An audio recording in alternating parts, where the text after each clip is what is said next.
Chères Mâconnaises, chers Mâconnais, habitants de l'agglomération Mâconnais-Beaujolais, je vous souhaite au nom du collectif Mâcon-Citoyen 2020 une bonne et heureuse année pleine de joie personnelle et de réussite collective. Si l'heure n'est pas forcément à la fête, il faut garder espoir dans le présent et pour les générations à venir. Au niveau mondial, les conflits actuels nous rappellent la fragilité de nos relations internationales ainsi que la prédominance des enjeux économiques sur nos valeurs humanistes.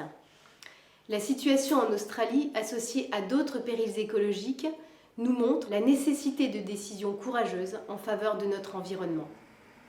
Au niveau national, les reculs en matière de protection sociale ne peuvent qu'inquiéter, fragilisant tout le monde en matière de recherche d'emploi, de chômage, en matière d'accès aux soins et bien sûr en ce qui concerne les pensions de retraite et l'âge d'accès à celles-ci. Les femmes sont particulièrement touchées par ces mesures alors que l'égalité salariale reste à conquérir.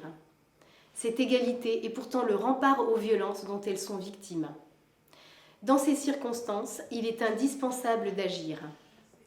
L'adversité doit être transformée en une motivation plus grande encore pour faire bouger les lignes.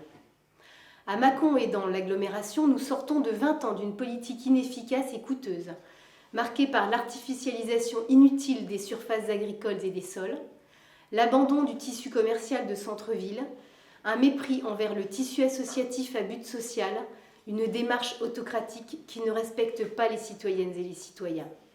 C'est le reflet d'un monde malade, d'une politique pervertie et qui veut paraître efficace, utilisant parfois des mesures faussement écologiques. Il est grand temps que l'on bouge les lignes. Je sais que nous avons au moins la capacité de le faire concrètement au niveau de Mâcon et de l'agglomération. Nous en avons la volonté.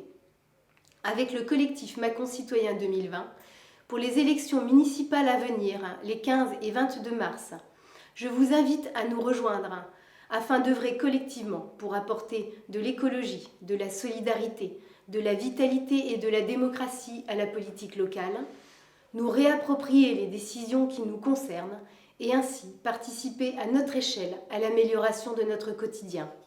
Bonne et heureuse année à toutes et à tous.